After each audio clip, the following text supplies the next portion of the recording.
अस्सलामुअलैकुम। भारत के आज़ादी की कहानी। 15 अगस्त 1947 को भारत आज़ाद हुआ।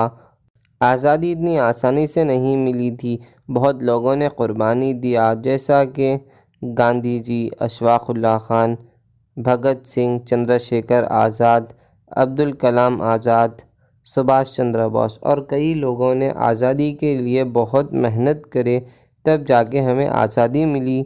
बहुत साल पहले इंडिया बहुत अमीर कंट्री था, जिसे सोने की चिड़िया भी कहा जाता था। इंडिया में गोल्ड, सिल्वर, सिल्क, कैलिको यानी एक किस्म का कॉटन का कपड़ा है और कई सारे चीज़ के लिए फेमस यानी मशहूर था। पहले अरब्स इंडिया को आए थे ट्रेड यानी तिजारत के लिए।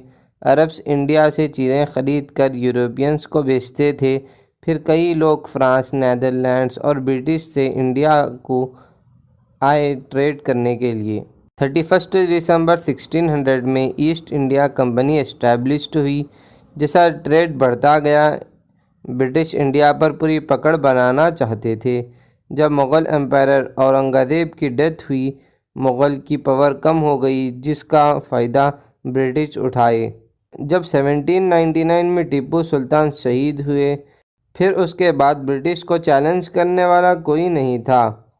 जब भारत में राजाओं के दरमियान यूनिटी नहीं थी, जिसका फ़ायदा ब्रिटिश उठाए, ब्रिटिश एक के बाद एक राजाओं को हराया और इंडिया को अपने कब्ज़े में ले लिया।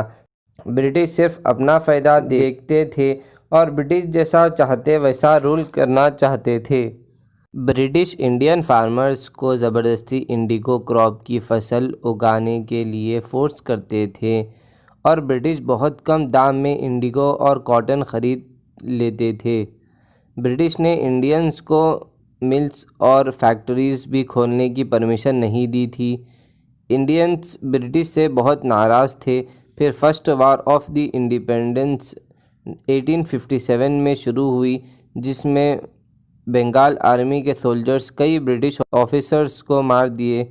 फिर दिल्ली को जाने के बाद कई किंग्स, प्रिंसेस और नवाब्स मिलकर ब्रिटिश गवर्नमेंट के अगेंस्ट खड़े हो गए, जिसके लीडर बहादुर शाह जफ़र थे, जो लास्ट मुग़ल एम्परर थे। और कई बड़े लोग जैसा कि रानी लक्ष्मीबाई, बेगम हज़रत महल, ततिया तोप ने भी इनमें पार्ट लिया। बहुत मेहनत करने के बावजूद अपने मकसद में नाकामयाब हुए, जिसके बहुत कारण थे। फिर ब्रिटिश ने ईस्ट इंडिया कंपनी को अपने कब्ज़े में ले लिया और इंडिया ब्रिटिश के कब्ज़े में आ गया था। पाथ ऑफ फ्रीडम 1859 में ब्रिटिश ने तकरीबन पूरे भारत को अपने कब्ज़े में ले लिया था। फिर 1885 में इंडियन नेशनल कांग्रेस का जन्म हुआ। शुरुआत में इंडियन नेशनल कांग्रेस ये नहीं बोल रही थी कि हमको आज़ादी दे दो। फिर जैसे वक्त आगे बढ़ा, इंडियन नेशनल कांग्रेस ने आज़ादी की मांग बढ़ा दी। 1905 में स्वदेशी मूवमेंट शुरू हुआ, जिसमें ब्रिटिश ने जो बनाया उसे इस्तेमाल नहीं करना और स्कूल्स, कॉलेजेस को बॉयकॉट करना शुरू कर दिया। फिर ब्रिटिश ने कई लीडर्स को अरेस्ट कर दिया और कई लोगों को फांसी पे चढ़ा दिया और पब्लिक मीटिंग पर भी पाबंदी लगा दी। इसी दौरान मुस्लिम लीग का जन्म हुआ। कुछ मुस्लिम्स डिसाइड किए कि मुस्लिम ऑर्गेनाइजेशन बनाते हैं जो इंडियन नेशनल कांग्रेस के जैसा हो। फिर कई मुस्लिम कांग्रेस में ज्वाइन हुए और कई ऑल इंडिया मुस्लिम लीग में ज्वाइन हुए। फिर रिवॉल्यूशनरी मूवमेंट आया, जिसमें गवर्नमेंट में मांग करे कि सिस्टम को चेंज किया जाए। फिर ब्रिटिश ने कई लोगों को अरेस्ट की और कई दिन के लिए जेल में रखा। रिवॉल्यूशनरी मूवमेंट फेल हो गया, मगर इसका बड़ा प्रभाव पड़ा इंडियन इंडिपेंडेंस की लड़ाई में। 1915 में महात्मा गांधी साउथ अफ्रीका से इंडिया को आए। गांधी जी ने पहले इंडिया के कंडीशंस को देखा, जब लोगों के पास बहुत गरीबी थी। फिर जब वर्ल्ड वार 1 स्टार्ट हुई, तब 1916 में इंडियन नेशनल कांग्रेस और मुस्लिम लीग साथ हो गए। ब्रिटिश ने ये कहा अगर तुम हमारी मदद करे वर्ल्ड वार वन में तो हम तुम्हें भारत दे देंगे। मगर जब वर्ल्ड वार वन के बाद ब्रिटिश ने ऐसा नहीं किया। फिर गांधी जी ने नॉन वायलेंस सत्याग्रह शुरू कर दिया। नॉन वायलेंट सत्याग्रह सक्सेसफुल हुआ और गांधी जी बहुत फेमस हो गए और गांधी जी इंडिया के नए हीरो बन गए थे। फिर जलियांवाला बाग इंसिडेंट हुआ 13 अप्रैल 1919 को, जिसमें कई बेकसूर लोगों को जो प्रोटेस्ट कर रहे थे उन्हें शूट करके मार दिया गया और कई लोग घायल हो गए थे। 1920 में नॉन कोऑपरेटिव मूवमेंट स्टार्ट हुआ, जिसमें बॉयकॉट किया गया कोर्ट्स, एजुकेशनल इंस्टीट्यूट्स, इलेक्शंस और फॉरेन गुड्स को। नॉन कोऑपरेटिव मूवमेंट पूरी कंट्री में फैल गया था।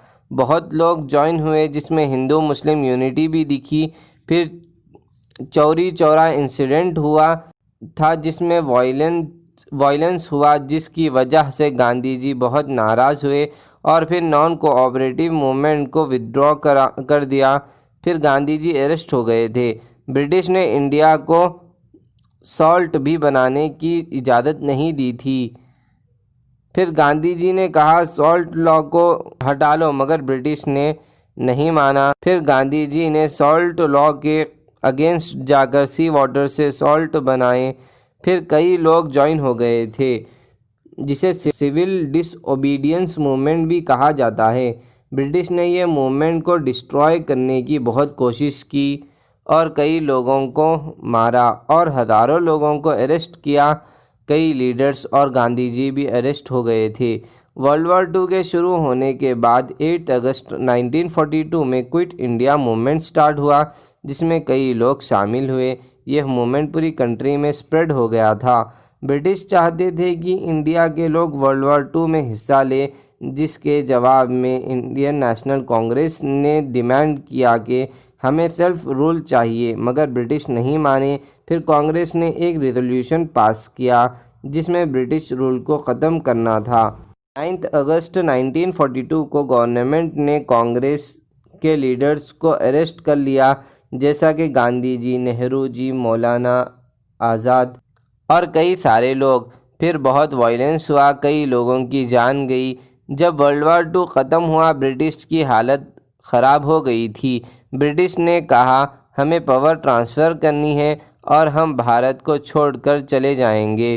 फिर 1946 में प्राइम मिनिस्टर ऑफ इंग्लैंड ने कहा ब्रिटिश गवर्नमेंट डिसाइड किया कि इंडिया को फ्रीडम देंगे।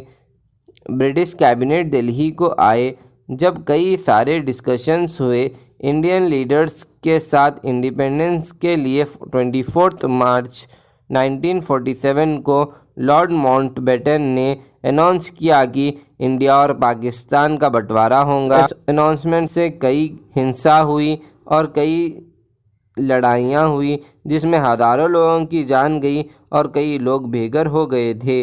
फिर इंडिया को इंडिपेंडेंस मिला 15 अगस्त 1947 को और फर्स्ट प्राइम मिनिस्टर बने जवाहरलाल नेहरू और डॉक्टर राजेंद्र प्रसाद बने first president of India. Thanks for watching. Please subscribe my channel.